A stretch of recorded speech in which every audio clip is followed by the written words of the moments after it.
The night started off fast. Too fast. Ryan burst through the front door, kicking off his shoes without looking, nearly tripping over his own bag as he tossed it to the side.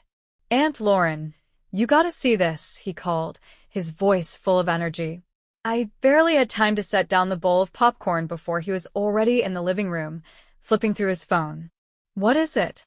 I asked, moving toward him, but he was too busy laughing at something on the screen. "Just hold on, look at this," he said between laughs, tilting his phone toward me. Some ridiculous meme, something that apparently had his whole group chat in hysterics. I smirked, shaking my head. "You almost wiped out just to show me that?" "Priorities," he said with a grin, dropping onto the couch with that casual confidence he carried everywhere. The night unfolded in a mess of fast-paced conversations, jokes thrown back and forth like a ping-pong match, and a constant battle over what movie to put on. I barely remembered the plot of whatever we finally settled on, but it didn't matter. The energy was light, easy. Ryan had always been like that, quick-witted, always knowing exactly what to say to keep a conversation going. At 19, he was sharper now, more confident than the kid I used to babysit. He had that effortless charm that made him fun to be around, but tonight, something in the air felt different. Maybe it was just the way the room quieted every now and then, like we were both too aware of the stillness. By the time the credits rolled, I stretched, letting out a sigh. "All right, I'm calling it. You can stay up and rot your brain if you want." Ryan smirked, tossing a popcorn kernel in the air and catching it in his mouth. "You make it sound like you're 80. I shot him a look. "You say that now, but wait till you hit your 30s. Everything hurts for no reason."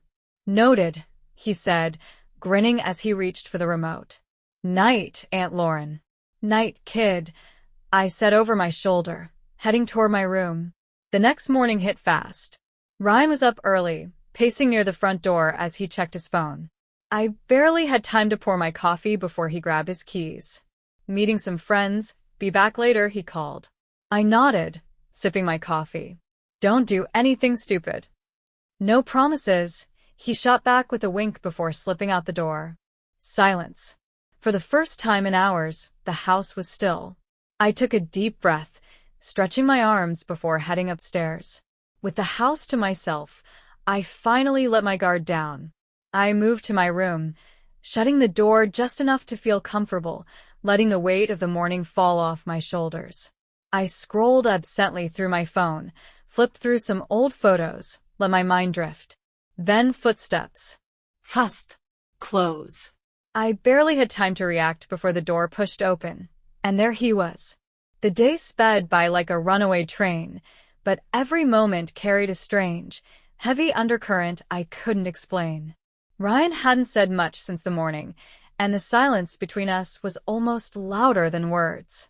It started small, subtle glances, him hovering in doorways like he had something to say, but couldn't quite find the words. By mid-afternoon, I noticed how he lingered around me, always close but never saying anything. I tried to ignore it, brushing it off as typical teenage awkwardness, but the way he avoided my eyes told me there was more to it. I kept myself busy, cleaning, rearranging bookshelves, pretending like I didn't feel his presence, just out of sight. My heart raced whenever I caught him watching me, his gaze heavy, unreadable. By the time evening rolled around, the house felt stifling. The tension was unbearable. I decided to step outside for some air, hoping the cool night breeze would clear my head. I barely made it to the porch when I heard his footsteps behind me. "Lauren," he said, his voice low, almost hesitant. I turned, startled to find him standing so close. His face was flushed, his hands shoved into his pockets. For a moment, neither of us said anything. The silence stretched, thick and suffocating. "Ryan, is everything okay?" I asked, trying to sound casual, though my chest felt tight. He hesitated, running a hand through his hair. I can't stop thinking about it," he blurted out, his words tumbling over each other. I froze.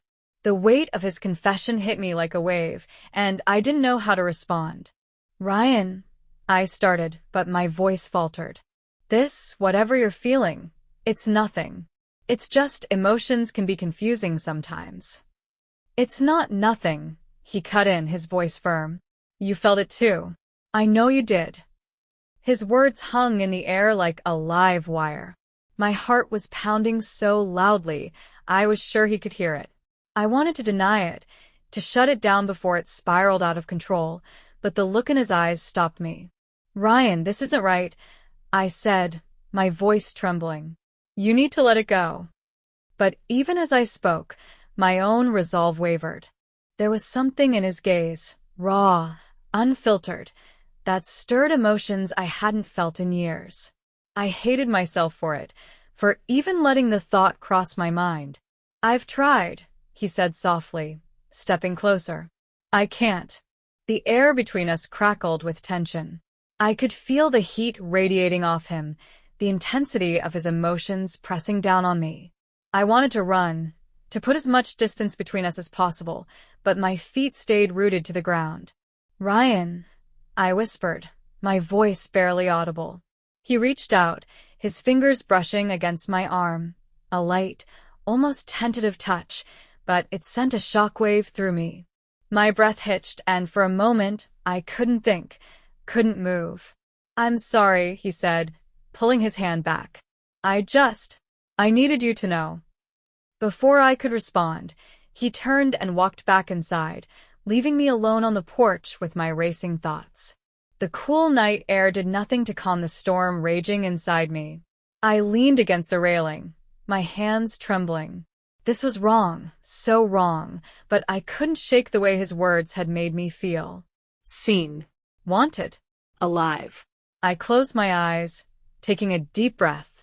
I needed to put an end to this before it went any further. But deep down, I wasn't sure I had the strength to. The days that followed were a blur of routine, but everything felt off. I threw myself into chores, scrubbing counters that were already spotless, reorganizing the pantry, folding laundry that didn't need folding. Anything to keep my hands busy and my mind from wandering back to that night on the porch. But Ryan was everywhere. I'd find him in the kitchen, leaning against the counter, watching me with that quiet intensity that made my pulse race. He'd brush past me in the hallway, his hand lightly grazing mine, the touch lingering far longer in my mind than it should. I started avoiding eye contact, making excuses to stay out of the house, but no matter what I did, I couldn't escape the weight of his presence. One afternoon, I found myself staring at a photo on the mantel, me, Mark, and Ryan from a trip we'd taken years ago. Mark had his arm around me, smiling like he actually meant it, like he still cared. I barely recognized that version of us. Mark was always gone now, hopping from one work trip to the next. When he was home, he was more of a ghost than a partner. Dinners were quiet, filled with the sound of his phone buzzing with emails and the clinking of silverware. The connection we once had was buried under years of unspoken frustrations and neglected moments. And then there was Ryan, filling the cracks Mark had left behind.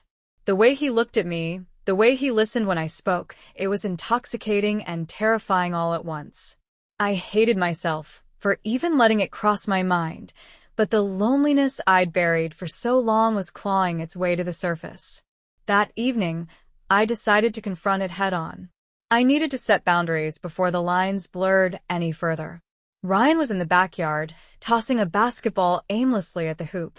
His movements were sharp, frustrated. He didn't look at me as I stepped outside, but I could feel the tension radiating off him. Ryan, I called, my voice steady despite the storm in my chest.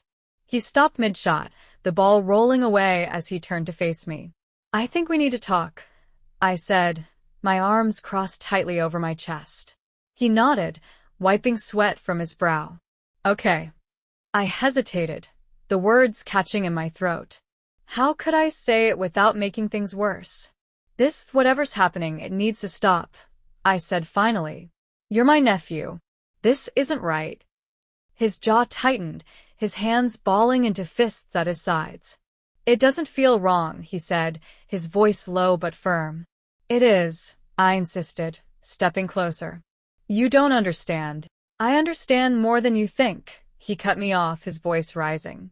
I see the way Mark treats you. Or doesn't treat you. You deserve more than that. His words hit like a punch to the gut, but I couldn't let him get to me. It doesn't matter, I said, my voice shaking. This can't happen, Ryan. It won't. Before he could respond, I turned and walked back inside, slamming the door behind me. My heart was racing, my hands trembling. I thought that would be the end of it, but I should have known better. Ryan wasn't the type to let things go. The next morning, I woke to find a note on the kitchen counter. His handwriting was messy, the words scrawled out in a rush. We need to talk. I can't just ignore this. Meet me at the park at 6. I crumpled the note in my hand, my stomach twisting in knots. By the time 6 o'clock rolled around, I was pacing the living room, debating whether to go. Every part of me screamed to stay home, to avoid the confrontation, but something else, something I didn't want to name, pulled me toward the door. When I arrived at the park, Ryan was already there, sitting on the swings, his head bowed. He looked up as I approached, his expression unreadable. I told you we can't. I started, but he stood abruptly, cutting me off. Just listen, he said, his voice desperate. I know this is wrong. I know we shouldn't feel this way, but I can't help it.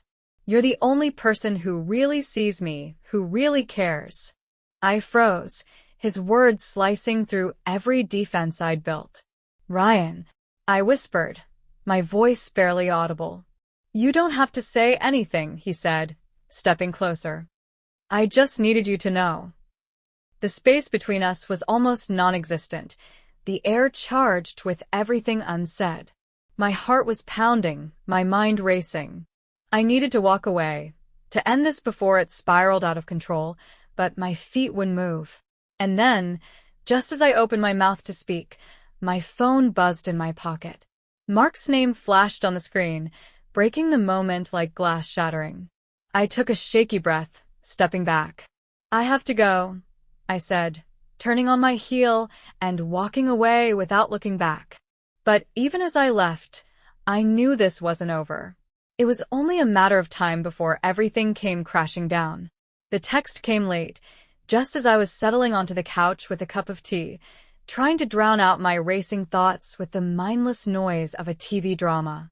The phone buzzed on the coffee table, its glow cutting through the dim light of the living room. Can I come over? I need to talk. My stomach dropped. I stared at the screen, my fingers hovering over the keyboard. I should have said no. Every logical part of me screamed to ignore it, to turn off my phone and go to bed. But instead, I typed a single word. Yes. Not 10 minutes later, there was a knock at the door.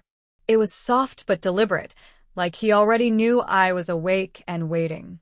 I took a deep breath, my hand shaking as I reached for the doorknob. And there he was. Ryan stood on the porch, his hands shoved deep into the pockets of his jacket, his hair slightly messy from the cool evening breeze. But it was his eyes that caught me. They were steady, determined, and they bore into me with an intensity that made my breath hitch. Ryan, what are you doing here? I asked, my voice steadier than I felt. I had to see you, he said simply, stepping inside without waiting for an invitation. I closed the door behind him, my back pressed against it as if it could hold everything in place. He paced the small space of the entryway, his movements restless, his jaw tight. You deserve to be happy, he said suddenly, his voice low but filled with urgency. I see how miserable you are, Lauren. You don't have to live like this. His words hit me like a tidal wave, crashing through every defense I had left. I opened my mouth to respond, but nothing came out. Don't try to deny it, he continued, his eyes locking onto mine. I see it every time Mark comes home and barely looks at you. Every time you smile like everything's fine, but it's not. I know it's not. Ryan, this isn't.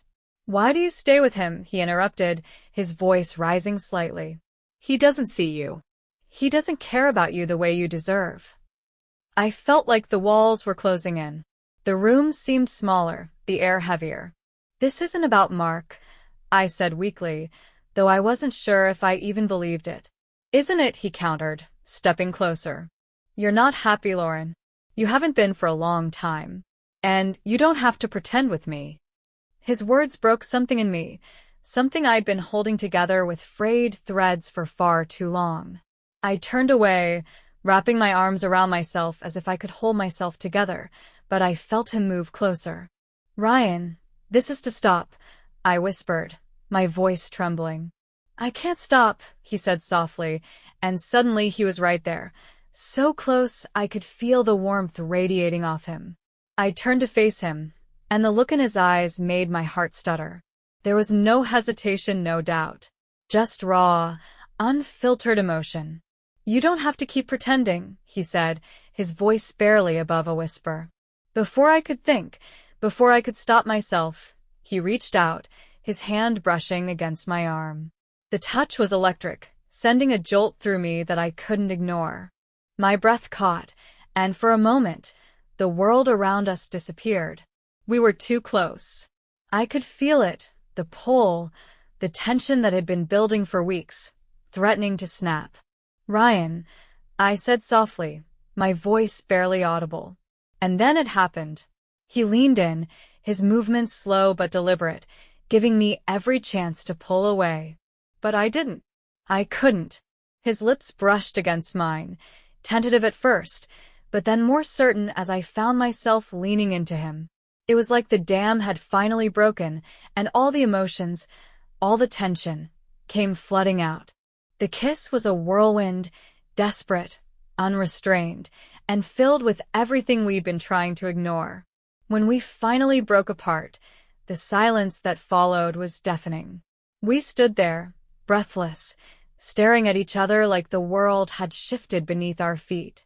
I started, but the words wouldn't come. He stepped back, his expression unreadable. I had to tell you how I felt, he said quietly. I couldn't keep it in anymore. I nodded, my mind racing, my heart pounding so hard I thought it might burst. You should go, I said finally, my voice barely above a whisper.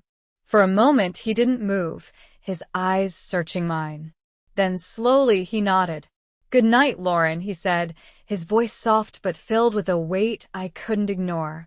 I watched him leave, the door closing softly behind him. As the sound echoed through the empty house, I sank to the floor, my head in my hands, trying to make sense of what had just happened. But deep down I already knew. There was no going back. Everything had changed. Mark's suggestion for a weekend trip came out of nowhere.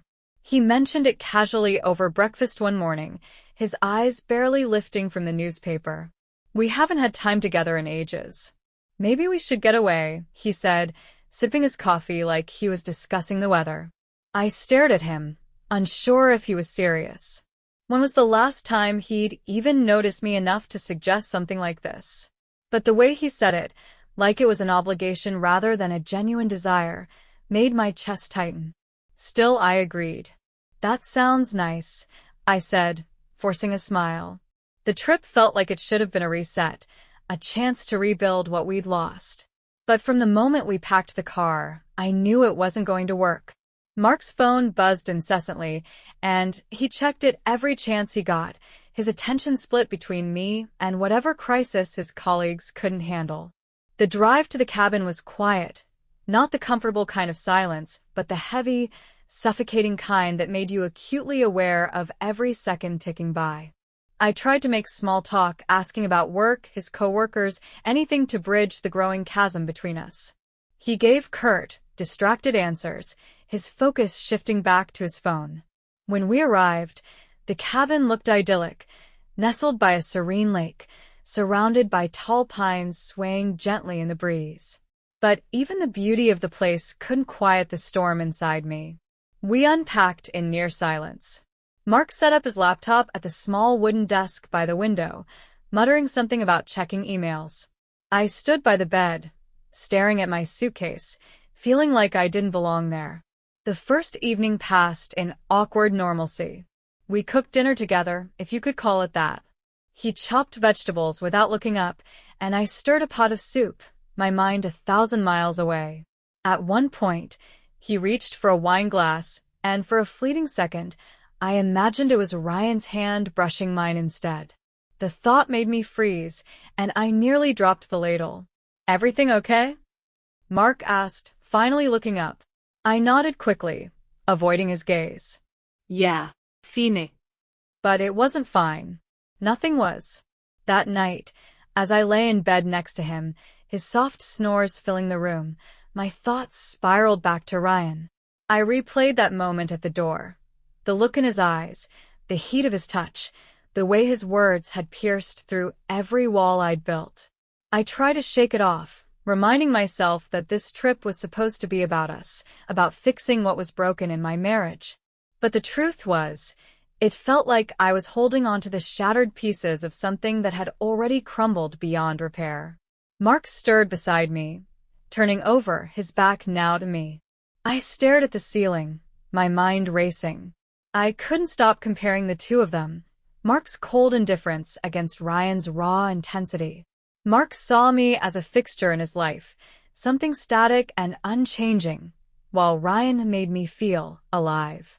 I hated myself for even thinking it, but the realization was undeniable. The next morning, Mark suggested we go for a hike around the lake. I agreed, hoping the fresh air might clear my head. The trail was quiet, the sound of birds and rustling leaves the only noise between us. Mark walked ahead, his long strides creating a growing distance between us. I tried to catch up, but the gap between us felt symbolic of everything we'd become. Two people walking the same path, but in entirely different worlds. At one point, he stopped to check his phone again, muttering an apology as he typed out a quick email. I stood there, watching him, and something inside me broke. "You can't even put it down for one weekend, can you?" I said, my voice sharper than I intended. He glanced up, surprised. "What?" "Your phone," I said, gesturing toward it. "We're supposed to be spending time together, Mark. Reconnecting. But you're not even here." He sighed, slipping the phone into his pocket. "Lauren, it's just work. You know how it is."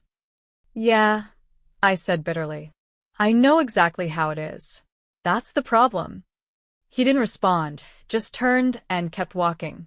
By the time we made it back to the cabin, the silence between us was deafening. I went straight to the bedroom, closing the door behind me, and sank onto the edge of the bed, burying my face in my hands.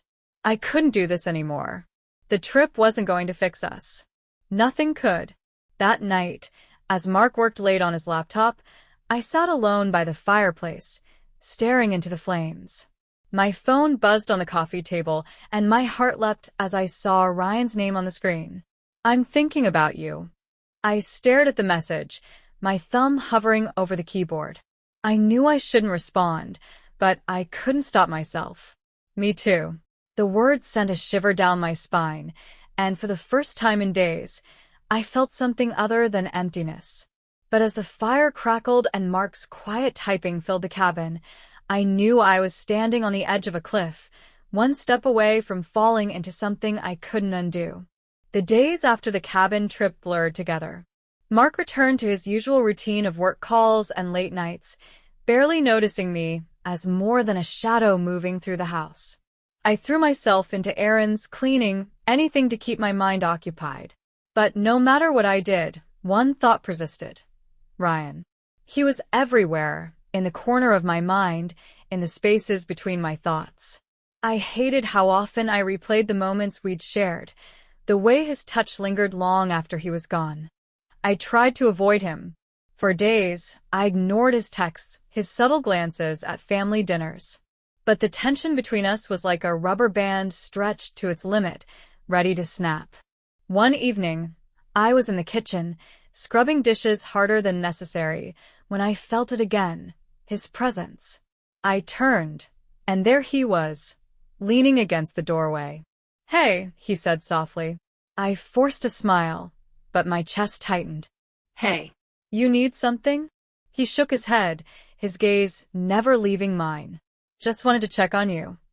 "I'm fine," I said quickly, turning back to the sink. "Liar," he said, his voice low but steady. I froze, the words cutting through the air like a blade. Ryan, don't. You can't keep pretending this doesn't exist, he said, stepping closer. Yes, I can, I snapped, spinning around to face him. Because it has to. You're my nephew, Ryan. This, whatever this is, it's wrong. It doesn't feel wrong, he countered, his voice almost a whisper. The air between us crackled with unspoken tension. I wanted to scream, to tell him to leave, but I couldn't move. I couldn't look away. Finally, he stepped back, his jaw tight. You keep saying that, but I see the way you look at me. You feel it too, Lauren. I said nothing, my silence confirming what we both already knew. A week later, Mark left for yet another work trip. He kissed me on the cheek as he walked out the door, his goodbye as cold and mechanical as ever. The house felt bigger without him there, every room echoing with emptiness. I tried to distract myself with books, TV, anything, but nothing worked. That night, as I sat on the couch, my phone buzzed. I need to see you. I stared at the message, my heart pounding. I knew what I should say, what I needed to say. But instead, I typed 2 letters. Oh, cool. Less than an hour later, there was a knock at the door. I hesitated, my hand hovering over the doorknob. But then I opened it. Ryan stood there, his eyes burning with determination. He didn't say a word, but he didn't have to. Everything he felt was written on his face.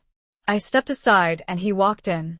I closed the door behind him, the soft click of the lock echoing in the quiet house. Lauren. He started, but I held up a hand. Don't, I said, my voice trembling. I already know what you're going to say. He moved closer, and suddenly the room felt smaller, the space between us charged with electricity.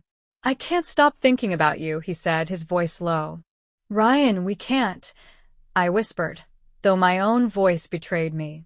You don't mean that, he said, his eyes locking onto mine.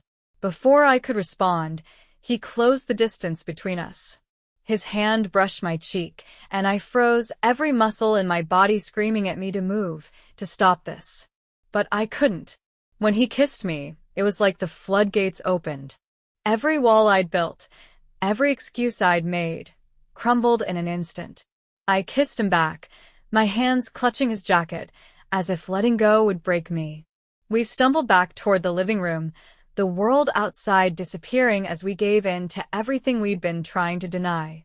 His touch was desperate, his breath warm against my skin, and for the first time in years, I felt alive.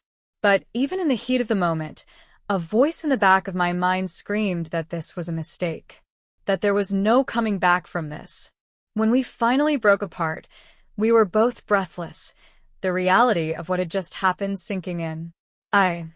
I started, but the words wouldn't come. Ryan reached for my hand, his grip firm but gentle. Tell me this doesn't feel right, he said, his voice steady. I couldn't. The sound of a car pulling into the driveway shattered the moment. We froze, the panic in my chest exploding. Mark, I whispered, my eyes widening. Ryan's grip tightened. What do we do? I didn't have an answer. My heart was racing, my mind spinning, as the front door handle turned. The house was silent, save for the faint hum of the refrigerator in the kitchen. Ryan's breathing was the only other sound, deep and steady, as he stood close enough for me to feel the heat of him. I couldn't think. I couldn't breathe. We can't, I said again, my voice barely audible. But this time, the words were hollow. He looked at me with an intensity that left no room for doubt.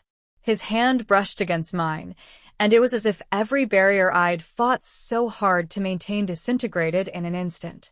The weight of years, loneliness, neglect, frustration, came crashing down, and I couldn't hold it anymore. When he kissed me, it wasn't gentle or tentative.